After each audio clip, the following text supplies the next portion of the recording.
Hey everyone, it's Lisa Bongean with Primitive Gatherings, and it's time for clue number 4 in our Pumpkin Spice Quilt-Along. My stack is getting pretty big here, so these are the first 3 clues.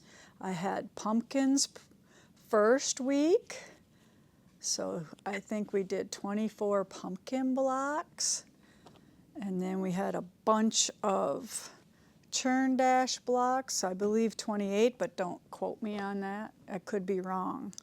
And then we have a bunch of the triple triangle block. That was week number 3 or clue number 3. And then now we're set for the corner triangle blocks, which we only need 4. So you have a little bit of a break this week, not too many to do. All right, so the first thing you're going to do is make sure you got your download printed. If you purchase this kit from us, you will receive that into your account from Primitive Gatherings. If you're new here or want to start this, you can always download the pattern from our website. It is available there for purchase each week for $5. All right, so I'm going to set that aside. So on this block, I need to cut triangle paper, and I only need 4 squares. So 4 squares is going to yield 8 half-square triangles. So I need 4 blocks with 2 half-square triangles in. Here is the block. So we have the 2 half-square triangles here, and then we have this triple triangle block there. All right, so let me explain how we're going to do that. So to start off, you need to do the half-square triangles, and I already have mine made from doing those. So you're going to start off by cutting this. So you still have solid lines all the way around. You're going to cut your fabric the sizes that the pattern tells you. You are going to lay them right sides together with the light on top, and then the paper goes on top. Now you're going to stitch all of the shadow dash lines. And once you stitch those with a shortened stitch length, so about half of what you normally stitch at on all of those dash lines, then you're going to proceed to cut them apart on all of the solid lines. I like to do the perimeter first, and then the X, and then the diagonals. Okay? All right, so those are already done. I have 2 left here. I'm going to press them.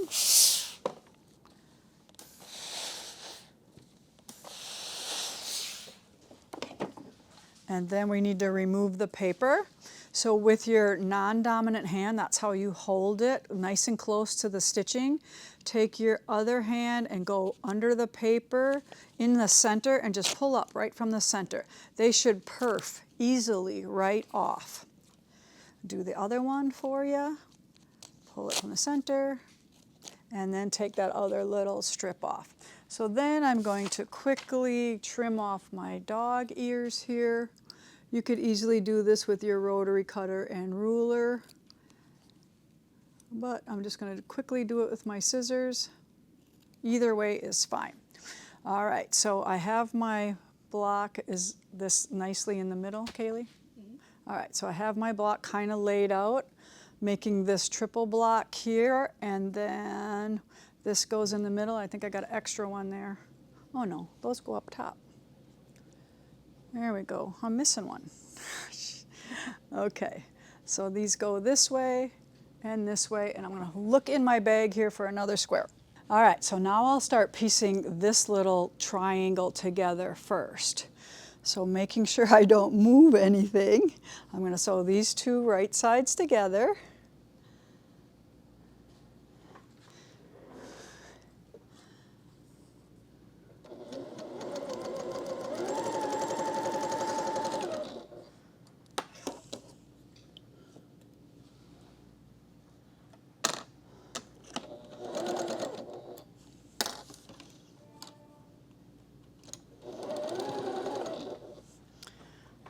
Okay, so now we're going to press this to the dark. I'll just give it a little finger press first.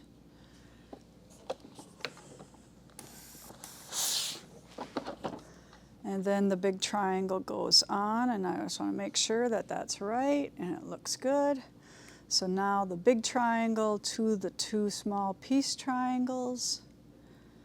Looking good. All right.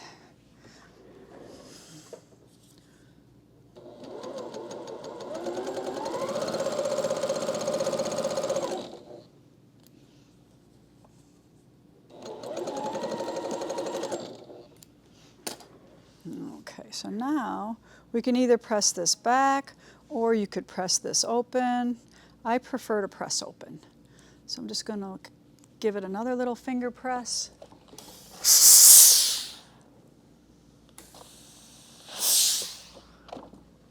Okay, now we're going to trim off some dog ears. And then the directions tell you what each one of these should measure at this point. Okay, looking good now. So I'm going to stitch these two together, then add this one, and then that one to finish the block.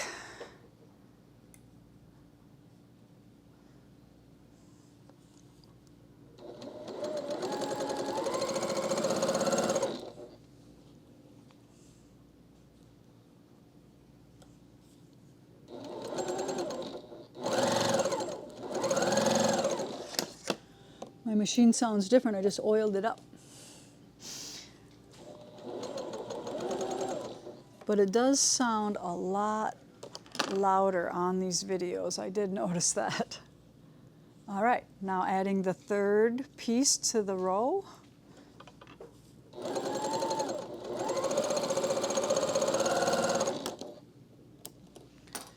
And then this one here.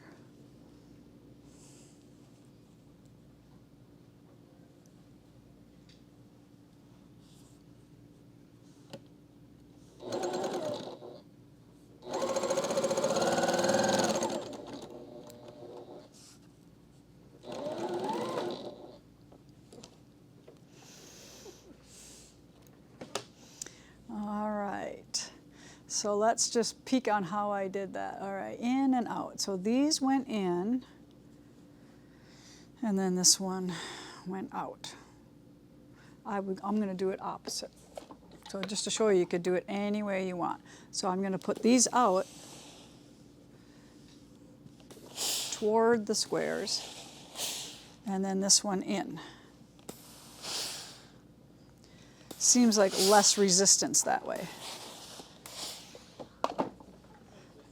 Okay, so that one goes there, and this one goes there. Now I'm ready to stitch these two rows together to form the block. All right, so I'm going to put these two together, right sides, line them up. You could put a pin or two in here, but if they match pretty well, I just go for it.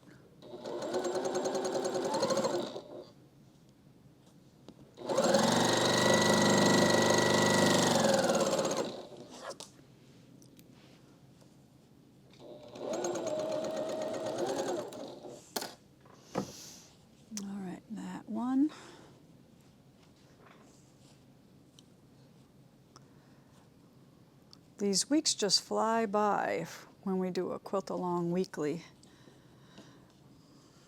And if you don't have enough to do, we're always doing some sort of quilt-along. So if you haven't checked out Unity yet, maybe you want to look at that.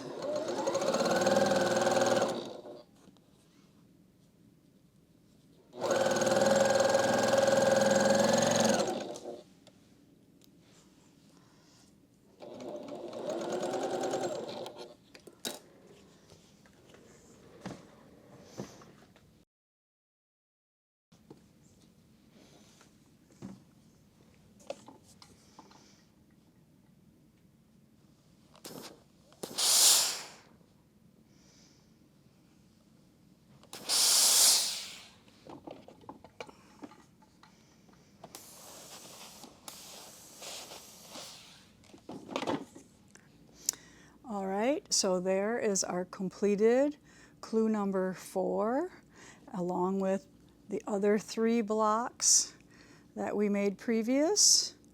So now we're all set easy week this week, and we'll see you back here for week number 5.